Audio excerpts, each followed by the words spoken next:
دوان هر دو روژین بوریده نزیکی صد چکدارن داعش هل در دورات تلتمره هاتنه کشتن و روشا دوره ایرو هنکی آرامه و تنه چار جاران هزن یپگه جهند بین کنترول وان تو باران دکه جالیه کدن و راگهاندن رژیم دبیجه وان چند گوند لباشوری قامشلو کنترول کرنه قاسم خلیل سروکی خوجهیه باجاروک تلتمره یا روژاوای کردستان جوار کرا راگهاند گو پشتی دو روژان شر و پفچونان روشا باجاروک وان ایرو هنکی آرامه و جار بجار هزن یپگهش تلتمره گوندن غیبش و تلشامیران تو باران دکه سروکی خوجهیه تلتمره هر وها راگهاند گود انجام شر و پفچونان وان هر دو روژین بوریده نزیکی صد چکدار داعش هاتنه کشتن وقوت حتى نهاجي ترميوان دنا برا قندن رقبة وتل نصري وتل شاميران ده الشولي مانا سروكي خوجهيات تلتمري قاسم خليل هروها جار كيرا قوت تشري دهده داعشي خوش قندن رقبة وتل نصري وتل حفيان فكشاند وهيزن يبقى او هرسي قند كنترول كرن جاليه كيدن فول قوي راقهندنا ريجيما السورية قو او جيد شاري باريزغا حسكه ده بجداره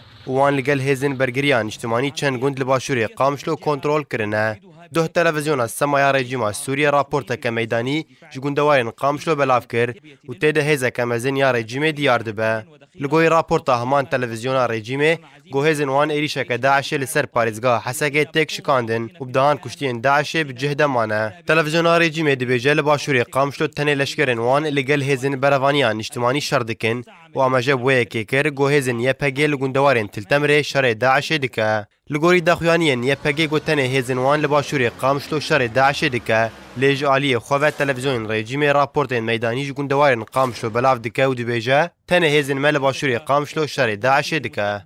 حتى إعادة الأمن والاستقرار إلى ربوعه. طيران الجيش كان قد استهدف يوم